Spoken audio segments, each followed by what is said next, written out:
యెహోషాపాతుని దేవుడు ఆ దినాన కాపాడినట్లుగా, రక్షించినట్లుగా మనం చూస్తూ ఉన్నాం. ఆ తర్వాత వాళ్ళు వెళ్ళి మరి గురి చూడకుండానే బాణాలు విసిరినప్పుడు ఒక బాణం అహాబు రాజుకు తగిలింది. ఆ బాణం తగులుట చేత సాయంకాలం కల్లా అతను మృతి చెందినట్లుగా కింది వచనాల్లో మనకి కనబడుతూ ఉంది. కానీ యెహోషాపాతు మాత్రం ఆ యుద్ధములో తప్పించబడ్డాడు. కారణం ఏంటంటే అతనికి శ్రమ కలిగినప్పుడు యెహోవాకు మొర్ర పెట్టాడు. దేవునికి స్తోత్రం. అతను మొర్రపెట్టుట చేత దేవుడు వచ్చి అతనికి సహాయము చేశాడు. హల్లెలూయా. దేవుడు మనకి సహాయము చేయాలంటే మనం కూడా ఏం చేయాలో తెలుసా? మొట్టమొదటిగా మొర్రపెట్టాలి దేవునికి, ప్రార్థన చేయాలి దేవునికి, మన సమస్యను దేవునికి స్పష్టంగా చెప్పాలి. ప్రభువా, నేను ఇటువంటి సమస్యతో బాధపడుతున్నాను, నన్ను విడిపించు, నాకు సహాయం చేయి, నన్ను ఆదుకో, నన్ను రక్షించు, నన్ను కాపాడు అని మనం దేవునికి ఏం చేయాలి చెప్పండి? మొరపెట్టాలి, ప్రార్థన చేయాలి. నీ సమస్యను బట్టి నువ్వు ప్రార్థన చేయకోకుండా, నీ కుటుంబంలో నువ్వు ఎదుర్కొన్నటువంటి ఆ ఇబ్బందులను బట్టి ప్రార్థన చేయకోకుండా దేవుడు ఎలా సహాయం చేస్తాడు నీకు? ఓ నిట్టూర్పులు విడుస్తూ, కన్నీరు కారుస్తూ, అయ్యో ఏంటి నా జీవితం ఇలాగైపోయింది అని బాధపడుతూ కూర్చుంటే దేవుని సహాయం నీకు దొరకదు. హల్లెలూయా, హల్లెలూయా. కొంతమంది స్త్రీలు అలాగే ఉంటారు, ఓ బాధపడుతూ ఏడుస్తూ ఇంకా అలాగే ఉంటారు. ఏంటి ఇలాగైపోయింది నా బ్రతుకు, ఏంటి ఇలాగైపోయింది నా జీవితం, నా భర్త ఏంటి ఇలాగా, నా బిడ్డలు ఏంటి ఇలాగా, నా కుటుంబం ఏంటి ఇలాగా అని ఓ ఆలోచిస్తూ బాధపడుతూ ఓ టెన్షన్ పెట్టేసుకుని లేనిపోని నీరసాలన్నీ తెచ్చేసుకుని మరి చాలా కంగారు పడుతూ ఉంటారు. దేవుని వాక్యం సెలవిస్తుంది కదా, మనం చింతించుట వలన ఎవడైనా తన ఎత్తు మూరడు ఎక్కువ చేసుకొనగలడా? చింతపడుతూ కూర్చోవడం వలన, బాధపడుతూ కూర్చోవడం వలన మన పరిస్థితులు ఏమైనా మారిపోతాయా? బాధపడుతూ కూర్చోవడం వల్ల భర్త ఏమైనా మారిపోతాడా? బిడ్డలు ఏమైనా మారిపోతారా? కుటుంబ పరిస్థితులు ఏమైనా చక్కబడతాయా? బాధపడుతూ కూర్చోవడం వల్ల, బాధపడుతూ కూర్చోవడం వల్ల ఏమీ జరగదు.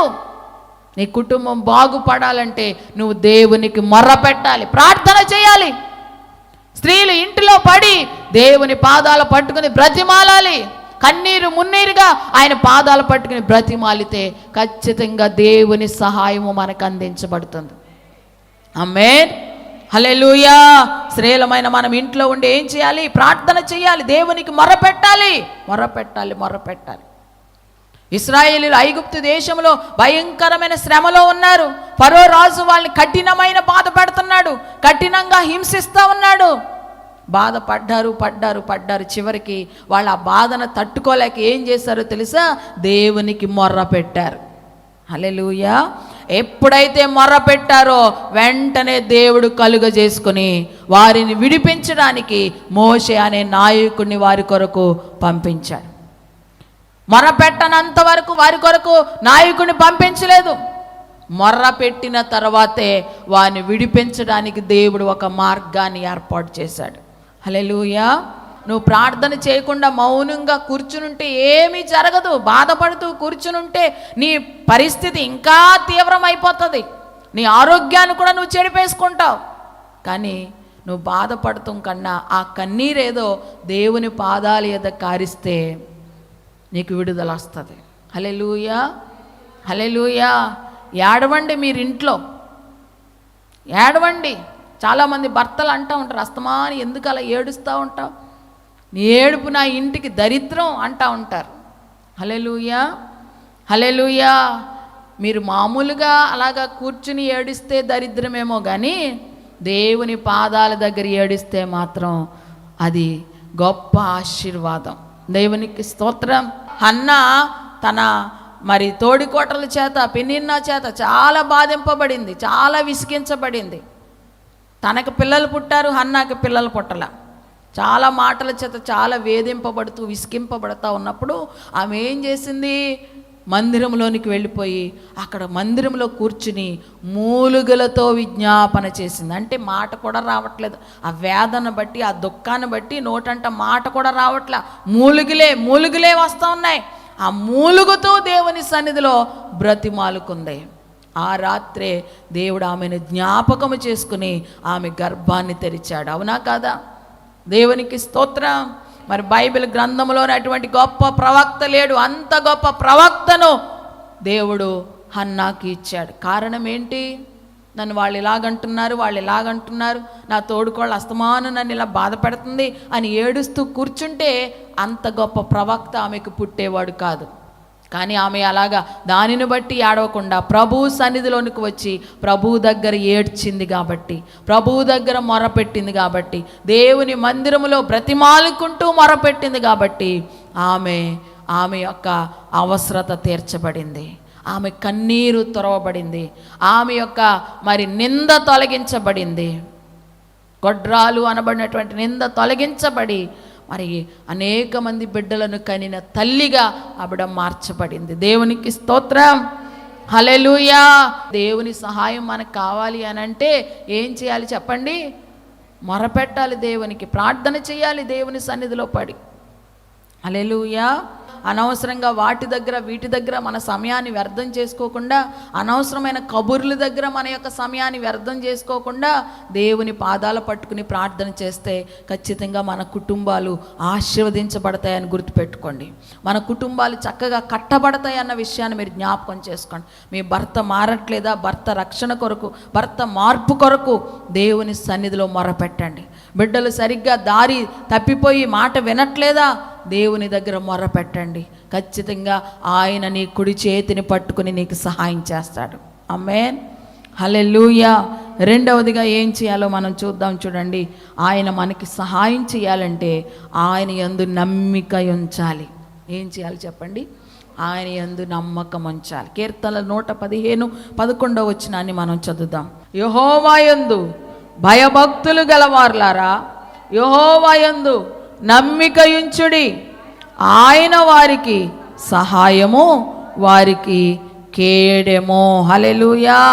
ఎవరైతే యెహోవా యందు నమ్మకం ఉంచుతారో వారికి ఆయన సహాయము చేస్తాడు. ఆమేన్. హల్లెలూయా. ఫస్ట్ మనము మొర్ర పెట్టాలి దేవునికి, అప్పుడు సహాయం చేస్తాడు. మొర్ర పెట్టడమే కాదు, ఆయన యందు నమ్మకం ఉంచాలి. హల్లెలూయా. నా దేవుడు శక్తిమంతుడు అని నమ్మాలి. నా దేవుడి కార్యము చేయగలిగిన గొప్పవాడు అని నమ్మాలి. హెబ్రీ 11:6 ఉంటుంది, దేవుని యొద్దకు వచ్చువాడు ఆయన ఉన్నాడనియు తనకు మొర్రపెట్టు వారందరి ఎడలా కూడా మరి కార్యము చెయ్యగలవాడనియు నమ్మవలెను కదా అని ఉంటుంది అక్కడ. దేవునికి స్తోత్రం. దేవుని యొద్దకు వచ్చేవారు ఆయన ఉన్నాడని నమ్మాలి. ఆయన గొప్పవాడు, మహోన్నతుడు, ఏమైనా చెయ్యగలడు అని నమ్మాలి. నమ్మడం మాత్రమే కాదు, ఆయన యొద్దకు వచ్చి వారందరికీ కూడా ప్రతిఫలము చేయగలవాడు, కార్యము చెయ్యగలవాడు అని కూడా నమ్మాలి. హల్లెలూయా. ఏమో ప్రార్థన చేస్తున్నాను, జరుగుతుందో జరగదో, మా ఆయన మారతాడో మారడో, నా బిడ్డలు మారతారో మారలో, మా అప్పులు తీరతాయో లేదో, నా జీవితం ఇంకా ఎప్పుడు ఇంతేనేమో, ఇంత ప్రార్థన చేస్తున్నాను కానీ నా బ్రతికి ఇంకా ఎప్పుడు ఇంతేనేమో అనేటువంటి అపనమ్మకము మన జీవితాల్లో ఉండకూడదు. నేను ప్రార్థన చేస్తున్నాను, ఖచ్చితంగా నా ప్రార్థన దేవుడు వింటాడు, నా ప్రార్థనకి జవాబిస్తాడు అనే నమ్మకము మనము కలిగి ఉండాలి. వాక్యమే సెలవిస్తుంది కదా, మీరు ప్రార్థన చేయనప్పుడెల్లా కూడా మీరు అడుగు వాటినెల్లా కూడా పొంది ఉన్నామని నమ్మండి. మీరు అడిగే వాటిని పొందుకుంటామనే నమ్మకంతో అడగాలి. మీరు అడిగే వాటిని ఖచ్చితంగా దేవుడు చేస్తాడు అన్న నమ్మకం మనకు ఉండాలి. దేవుణ్ణి పరిపూర్ణంగా నమ్మాలి. ఆయన నమ్మడం అంటే ఏంటో తెలుసా? దేవుడు ఏదైనా చెయ్యగలడు అనే నమ్మకం మన హృదయాల్లో ముందుగా ఉండాలి. హల్లెలూయా. మనకు కార్యం చేస్తేనే ఆయన శక్తిమంతుడా, చెయ్యకపోతే శక్తిమంతుడు కాదా? హల్లెలూయా. మనకి కార్యం చేసినా చేయకపోయినా ఆయన గొప్పవాడే, అదే నమ్మకం అంటే. హల్లెలూయా. షడ్రక్, మేషక్, అబేద్నెగోలు అదే అంటారు, దేవుడు మమ్మల్ని అగ్నిగుండము నుండి రక్షించకపోయినా ఆయన రక్షించగలిగిన విగ్రహానికి మొక్కము అన్నారు. అది నమ్మకం అంటే. దేవుడు మన పట్ల కార్యం చేయకపోయినా ఆయన గొప్పవాడే. కార్యం చేయట్లేదంటే ఆయనకి ఏదో ఒక ప్రణాళిక ఉండొచ్చు, ఏదో ఒక ఉద్దేశం ఉందేమో. అందుకనే మనము ఏం చేయాలి అంటే ఆయన మీద నమ్మకం ఉంచాలి. దేవునికి స్తోత్రం, హల్లెలూయా. దేవునిని మనం ఏం చేయాలి చెప్పండి? నమ్మాలి, నమ్మాలి, నమ్మాలి. నమ్మకమే, విశ్వాసమే గొప్ప విజయం. నీ విశ్వాసమే నిన్ను స్వస్థపరచును, నీ విశ్వాసమే నిన్ను రక్షించును, నీ విశ్వాసమే నీకు విజయం ఇస్తుంది. క్రైస్తవ జీవితంలో విశ్వాసం, నమ్మకం అనేది చాలా చాలా ప్రాముఖ్యమైనది. హల్లెలూయా, హల్లెలూయా. ఇప్పుడు ప్రతి మొదటి ఆదివారం మనం రొట్టెను ద్రాక్షారసాన్ని తీసుకుంటున్నాం. రొట్టెను ద్రాక్షారసాన్ని తీసుకున్నప్పుడు అది కేవలం రొట్టె ద్రాక్షారసంగా మనం అనుకోకూడదు. అది ఏంటి? ఆయన శరీరము, ఆయన రక్తము అని నమ్మి మనము తీసుకోవాలి. హల్లెలూయా. ఆయన రక్తం, ఆయన శరీరం అని నమ్మకంతో మనం దాన్ని తీసుకుంటాం. ఆ నమ్మకంతో మనం దాన్ని తీసుకుంటాం. హల్లెలూయా. దేనినైనా సరే నమ్మినప్పుడు గొప్ప కార్యాలు మనం చూస్తాం. బైబిల్ గ్రంథంలో 12 సంవత్సరాల నుంచి రక్తస్రావము కలిగిన స్త్రీ ఉంది. ఎన్నో హాస్పిటల్ తిరిగింది, ఎన్నో డబ్బులు ఖర్చు పెట్టింది.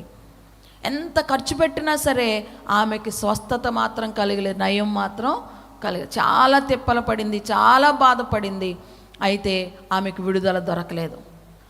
ఈలోగా ఆమెకి కొన్ని మాటలు వినబడ్డాయి. ఎవరో యేసయ్య అంట, మరి ఆయన సువార్త చేస్తూ తిరుగుతూ ఉన్నారు, ఆయన అనేక మంది రోగులను బాగు చేస్తున్నాడు, కుంటివారు నడుస్తున్నారు, గుడ్డివారు చూస్తున్నారు, మోగవారు మాట్లాడుతున్నారు, చెవిటివారు వింటున్నారు, కుష్ఠరోగులు శుద్ధులవుతున్నారు, దెయ్యం పట్టిన వారు బాగుపడుతున్నారు, పక్షవాతం కలిగిన వారు నడుస్తున్నారు, చనిపోయిన వారు కూడా లేస్తున్నారన్న వార్త ఆమె చెవిన పడింది.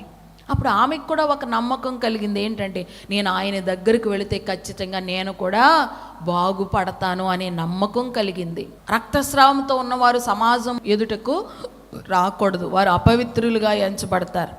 ఒకవేళ అపవిత్రులు ఎవరైనా సరే సమాజం మధ్యలోనికి వస్తే వాళ్ళని రాళ్లతో కొట్టి చంపేసేవారు. రాకూడదన్నమాట. అపవిత్రంగా ఉన్నవారు జనుల మధ్యలోనికి రాకూడదు. మరి యేసయ్య ఇప్పుడు చాలా జనసమూహంతో ఆ రోడ్డంట నడుచుకుంటా వెళతా ఉన్నారు. ఆమెకు వెళ్ళాలనేటువంటి ఆశ, యేసయ్యను కలుసుకోవాలనేటువంటి ఆశ.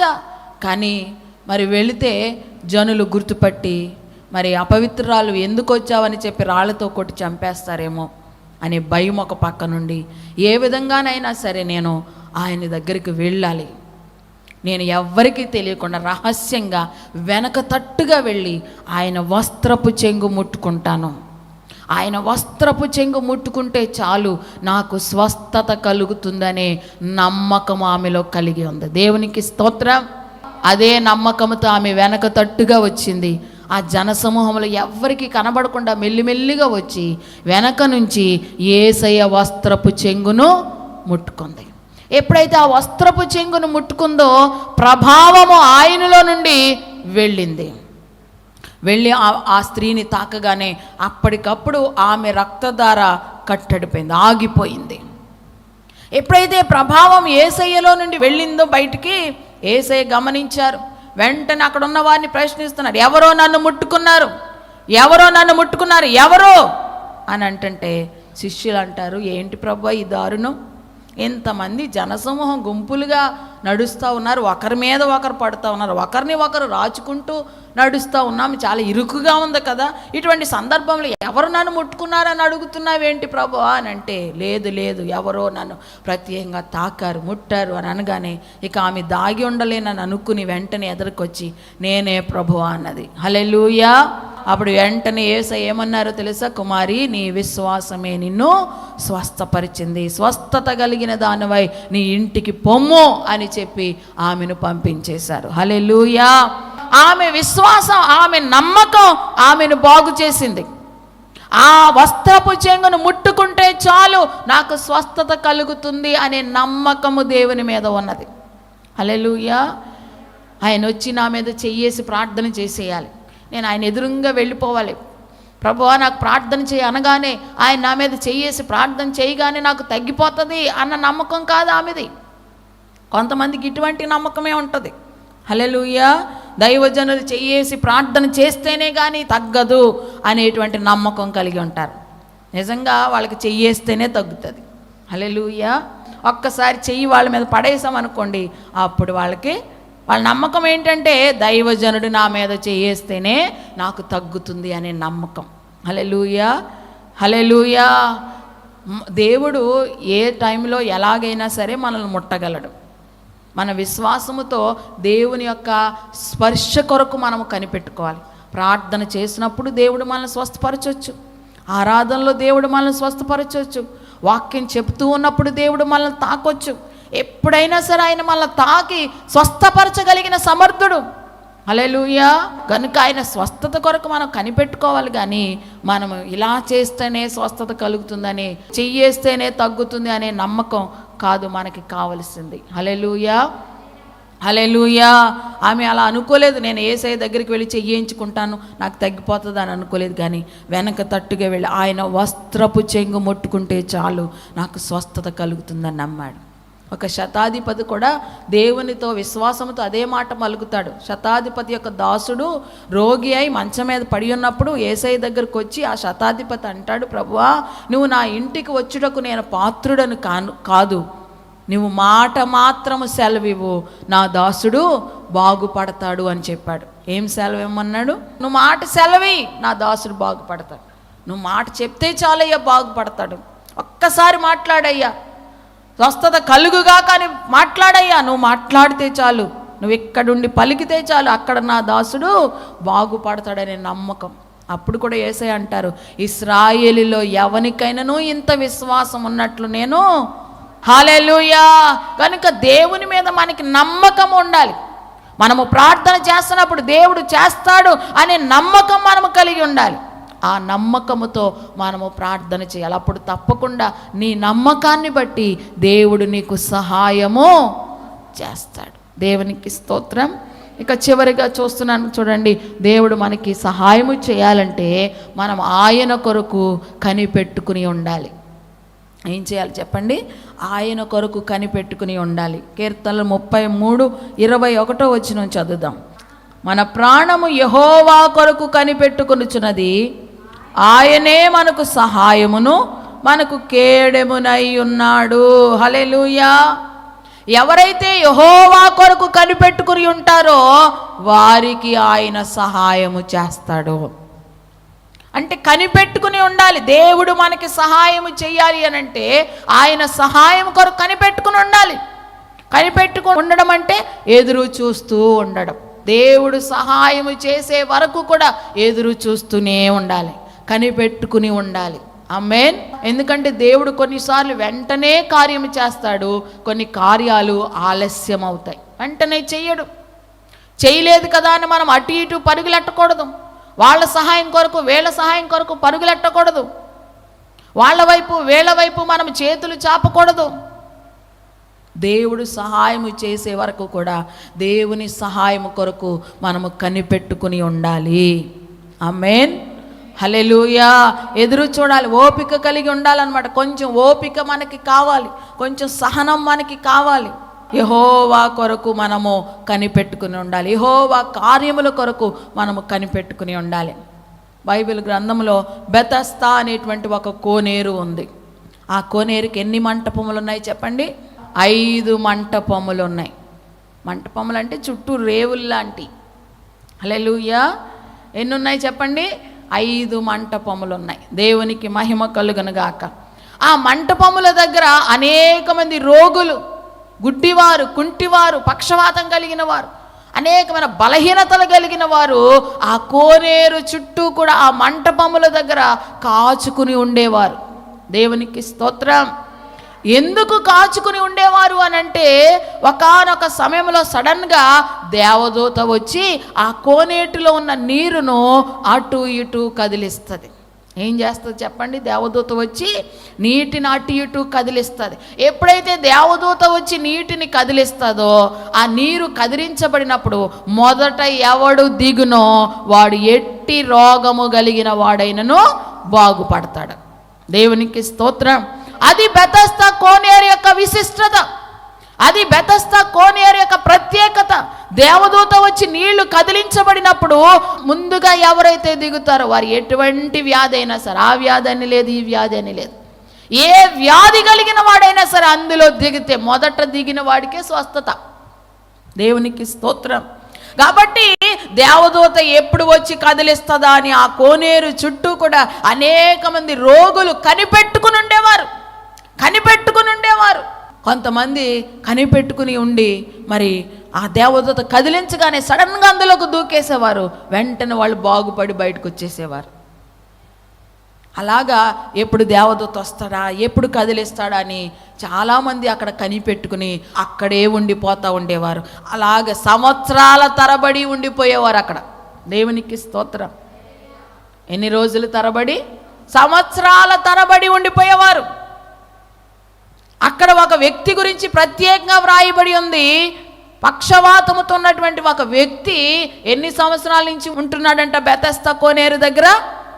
38 సంవత్సరాల నుండి. ఎన్ని సంవత్సరాల నుండి? ఎన్ని సంవత్సరాలు వచ్చిన? 38 సంవత్సరాల నుండి ఆ కోనేటి దగ్గర అలాగే కనిపెట్టుకుని ఉంటున్నాడంట. పాపం అతను దిగుదామనిలాగా ప్రతిసారి ఎవరో ఒకరు దిగిపోతున్నారు, అతనికి స్వస్థత రావట్ల. అలా కనిపెట్టి అలాగే ఎదురు చూస్తూ ఏదో ఒక రోజున నాకు కూడా అవకాశం రాకపోతుందా అని కనిపెట్టుకుంటూ అలాగే ఉండిపోతూ 38 సంవత్సరాలు అయిపోయింది. దేవునికి స్తోత్రం. అప్పుడు ఒకానొక రోజున యేసయ్య అక్కడికి వచ్చారు. వచ్చి 38 ఏండ్ల నుండి అక్కడ ఉన్న ఆ పక్షవాయువు కలిగిన వారిని చూచి యేసయ్య అంటున్నారు, స్వస్థపడగోరుచున్నావా అని అడిగారు. హల్లెలూయా. వెంటనే ఏమనాలి? ఎస్ ఆర్ నో అనాలి. అవును ప్రభువా నేను బాగుపడాలనుకున్నాను అనాలి, లేకపోతే లేదు ప్రభువా నేను బాగుపడాలనుకోవట్లేదు అని అనాలి. కానీ ఆ వ్యక్తి ఏమంటాడో తెలుసా? ప్రభువా ఈ కోనేరులోకి నేను ఎప్పుడు దిగుదామన్నా సరే నాకంటే ముందు వేరొకరు దిగిపోతున్నారు. హల్లెలూయా. అసలు క్వశ్చన్కి ఆన్సరే నాది. దేవునికి స్తోత్రం. హల్లెలూయా. యేసయ్య అన్నారు, ఇప్పుడు నేను వచ్చాను కదా, నువ్వు లేచి నీ పరుపెత్తుకొని నడు అన్నారు. హల్లెలూయా. వెంటనే అతను లేచి తన పరుపెత్తుకొని తన ఇంటికి నడుచుకుంటా వెళ్ళిపోయాడు. చేతులెత్తి స్తోత్రం చెప్పండి. హల్లెలూయా. ఒకవేళ ఆ వ్యక్తి 38 సంవత్సరాల నుంచి అక్కడ ఉంటున్నాడు కదా, ఒకవేళ 30వ సంవత్సరంలో అతనికి విసుకొచ్చేసి ఇంకెన్ని సంవత్సరాలని ఇక్కడ ఉంటాను, ఎన్ని సంవత్సరాలను ఉంటాను, ఎప్పుడు నేను వెళ్దామన్నా వేరొకరు వెళ్ళిపోతున్నారు, నాకు అవకాశం రావట్లేదు, ఇంకెందుకులే అని ఒకవేళ ఇంటికి వెళ్ళిపోయి ఉంటే గనుక యేసయ్య వచ్చి అతను బాగు చేసి అతను నడిపించేటువంటి ఆ దినము వచ్చేదా అతని జీవితంలో? అతను బాగుపడేవాడా తన జీవితంలో ఎప్పటికీ కూడా అలా పక్షవాతంతో ఉండిపోయేవాడు. కానీ ఎన్ని సంవత్సరాలు అయిపోతూ ఉన్నా సరే అలా కనిపెట్టుకుని ఎదురు చూస్తూ ఉండడం వలన ఒకానొక రోజున యేసయ్య అక్కడికి వచ్చి అతన్ని బాగు చేసినట్లుగా మనం చూస్తూ ఉన్నాం. దేవునికి స్తోత్రం. హల్లెలూయా. దేవుని కార్యముల కొరకు మనము కనిపెట్టుకుని ఎదురు చూడాలి. కనిపెట్టాలి, ఎదురు చూడాలి. దేవునికి స్తోత్రం. అబ్రహాము కూడా అలాగే కనిపెట్టాడు దేవుని వాగ్దానం కోసం. 25 సంవత్సరాలు కనిపెట్టాడు అబ్రహాం. దేవునికి స్తోత్రం. హల్లెలూయా. మనకి పొద్దున ప్రార్థన చేస్తే సాయంకాలానికి అయిపోవాలి. హల్లెలూయా. సాయంకాలానికి అవ్వలేదనుకుంటే ఇంకా మళ్ళీ దాని గురించి మనము ప్రార్థన చెయ్యం. హల్లెలూయా. పోనీ 4 రోజులు ప్రార్థన చేసామనుకోండి, బాబా 4 రోజుల నుంచి చేస్తున్నాను ఇంకా అవ్వదలే ఇది అని వెంటనే ఆ అంశాన్ని పక్కకి నెట్టేస్తాం. అలా చేయకూడదు. దేవుడు కార్యము చేసే వరకు కూడా కనిపెట్టుకుని మనము ప్రార్థన చేస్తూనే ఉండాలి. ఆమేన్. ఎందుకంటే ప్రతి దానికి ఒక సమయాన్ని దేవుడు నిర్ణయిస్తాడు. ఏ సమయంలో ఏది జరగాలో దేవునికి ఒక ప్రణాళిక ఉంటుంది. దేవునికి స్తోత్రం. ఏ సమయంలో ఏది జరగాలో అదే చేస్తాడు దేవుడు. ప్రతిదానికి కూడా సమయము కలదు. ఆమేన్. హల్లెలూయా. మానవులమైన మన ఆలోచనలు ఇలా ఉంటాయి. చాలా సందర్భాల్లో నేను కూడా అనుకుంటూ ఉంటాను మనసులో, ఏమని, పెళ్ళైన వెంటనే పిల్లలు పుట్టేస్తే ఈ పాటికి ఎదిగిపోయేవారు కదా, చక్కగా చేతికి అందొచ్చేసేవారు కదా అని అనిపిస్తూ ఉంటుంది. హల్లెలూయా. హల్లెలూయా. దేవునికి మహిమ కలుగును గాక. ఆమేన్. ఇక వాళ్ళ మీద వీళ్ళ మీద ఆధారపడే కన్నా మనోళ్ళే మనకి చేతికి అందొస్తారు కదా అనేటువంటి ఆలోచనలు మనకు వస్తూ ఉంటాయి. కానీ దేవునికి ఒక ప్రణాళిక ఉంది. ఇప్పుడు ఇస్తేనే అది మంచిదని దేవునికి అనిపించింది. ఈ టైంలో ఉంటేనే ఇది శ్రేష్టమని దేవుడికి అనిపించింది. అందుకనే ఈ టైంలోనే దేవుడు ఇచ్చాడు. దేవునికి మహిమ కలుగును గాక. ఆమేన్. హల్లెలూయా. మీ జీవితాల్లో కూడా అలాగే దేవుని కార్యాలు కొన్ని ఆలస్యం అవుతాయి. ఆలస్యమైనప్పుడు దేవునికి ఏదో ఒక ప్రణాళిక ఉందని మీరు జ్ఞాపకం చేసుకోవాలి. దేవునికి స్తోత్రం. హల్లెలూయా, హల్లెలూయా. దేవునికి ఒక ప్రణాళిక మనం ఉంటుంది. ఆ కార్యము కొరకు మనము కనిపెట్టుకుని ఎదురు చూడాలి. చేతులెత్తి స్తోత్రం చెప్పండి. హల్లెలూయా. ఆయన మనకి సహాయము చేయడానికి సిద్ధంగా ఉన్నాడు. ఆయన మనకి సహాయం చేయాలంటే 3 పనులు మనం చేయాలి. ఒకటి, దేవునికి మనము మొర్ర పెట్టాలి. రెండవది, ఆయన యందు నమ్మకం ఉంచాలి. మూడవది, మనం ఏం చేయాలంటే ఆయన కార్యము కొరకు కనిపెట్టుకుని ఉండాలి. దేవునికి స్తోత్రం. నువ్వు మొర్ర పెట్టినప్పుడు ఆయన నీకు సహాయం చేస్తాడు. నువ్వు ఆయన యందు నమ్మకం ఉంచినప్పుడు ఆయన నీకు సహాయం చేస్తాడు. నువ్వు ఆయన కొరకు కనిపెట్టుకుని ఉన్నప్పుడు ఖచ్చితంగా ఆయన నీకు సహాయము చేస్తాడు. దేవునికి స్తోత్రం. ఈరోజు ఈ వాక్యం వింటున్నటువంటి ప్రతి స్త్రీ కూడా మీ కుటుంబంలో ఎటువంటి ఇబ్బందులున్నా, కలవరాలున్నా, కష్టాలున్నా, ఇబ్బందులున్నా, అవి ఆర్థికపరమైన ఇబ్బందులైనా, మానసికమైన ఒత్తిడి అయినా, శారీరక బలహీనతలే అయినా సరే, ఏదైనా సరే భయపడొద్దు. నీ దేవుడైన యెహోవా నీకు సహాయం చేయడానికి సిద్ధంగా ఉన్నాడు. ఆయన నీకు సహాయం చేయాలంటే నువ్వు మొరపెట్టు దేవుని సన్నిధిలో. ఆయన నీకు సహాయం చేయాలంటే నువ్వు ఆయనందు నమ్మకం ఉంచు. ఆయన నీకు సహాయం చేయాలంటే ఆయన కొరకు కనిపెట్టుకుని ఉండు. దేవునికి స్తోత్రం. హల్లెలూయా, హల్లెలూయా. నువ్వు ఈ 3 పనులు చేసినప్పుడు ఖచ్చితంగా నీ దేవుడైన యెహోవా నీకు సహాయం చేసి నీ యొక్క పరిస్థితుల నుండి ఆయన నిన్ను ఖచ్చితంగా లేవనెత్తుతాడు. నీ కుటుంబాన్ని చక్కగా కడతాడు. నీ గృహము, నీ యొక్క జీవితము చక్కగా కట్టబడుతుంది. సంతోష సమాధానాలు మీ గృహాల్లో, మీ కుటుంబాల్లో అనుగ్రహించబడతాయి. కనుక ఆ విధంగా మనం ఉందాము. మనం మొరపెట్టే వారంగాను, ఆయన నమ్మిక ఉంచి ఆయన కార్యముల కొరకు కనిపెట్టుకునే వారంగా ఉందాము. అటువంటి కృప పరిశుద్ధాత్మ దేవుడు మనందరికీ అనుగ్రహించునుగాక. ఆమేన్, ఆమేన్. చిన్న ప్రార్థన చేసుకుందాం. తలలు వంచి కండ్లు మూసుకునండి. మహాపరిశుద్ధుడు అయిన మా తండ్రి, నీ శ్రేష్టమైన, ఉన్నతమైన, పరిశుద్ధమైన నామమునకు లెక్కలేనన్ని వందనములు, స్తుతులు, స్తోత్రములు, కృతజ్ఞతలు నాయన.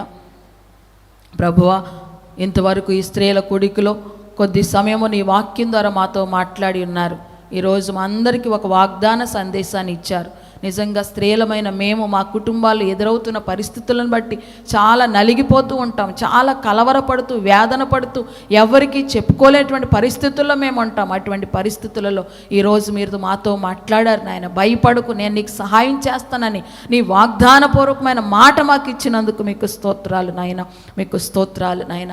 అయితే మేము ఆ వాగ్దానాన్ని పొందుకోవడానికి మేము కూడా ప్రార్థన చేయాలని, నీ యందు నమ్మిక ఉంచాలని, మేము కనిపెట్టుకుని ఉండాలని మాకు నేర్పించారు. కనుక మేము కూడా ఆ విధంగా మా సమస్యల కొరకు ప్రార్థించే వారంగా ఉండాలి నాయన. అయ్యా, మేము ప్రార్థించడం మాత్రమే కాదు నాయన, తప్పకుండా మా పట్ల నువ్వు కార్యం చేస్తావని మేము నమ్మకము కలిగి ఉండాలి ప్రభా. నువ్వు కార్యం చేసే వరకు కూడా మేము కనిపెట్టుకుని ఉండాలి ప్రభా. ఆ విధమైన కృప నాకు మా అందరికీ కూడా మీరు దయచేయండి. నాకు మా అందరికీ కూడా మీరు దయచేయండి, ఆశీర్వదించండి. ఈరోజు ఈ వాక్యం ఉన్న ప్రతి స్త్రీని మీరు బలపరచండి, ధైర్యపరచండి. నీ వాక్కుతో వారిలో నూతన బలం ఇవ్వండి. నీ వాక్కుతో వారిలో నూతన ధైర్యం ఇవ్వండి ప్రభువా. అయ్యా, ప్రతి సమస్యను ఎదుర్కోవడానికి నా దేవుడు నాకు సహాయం చేయడానికి సిద్ధంగా ఉన్నాడు అనేటువంటి గొప్ప నిరీక్షణ, ధైర్యము ప్రతి స్త్రీలో కలుగు చేసి బలపరచమని సమస్తమైన మహిమ మీకు చెల్లిస్తూ యేసయ్య నామములో ప్రార్థించి వేడుకొనుచున్నాము తండ్రి. ఆమేన్, ఆమేన్. అందరికీ వందనాలు.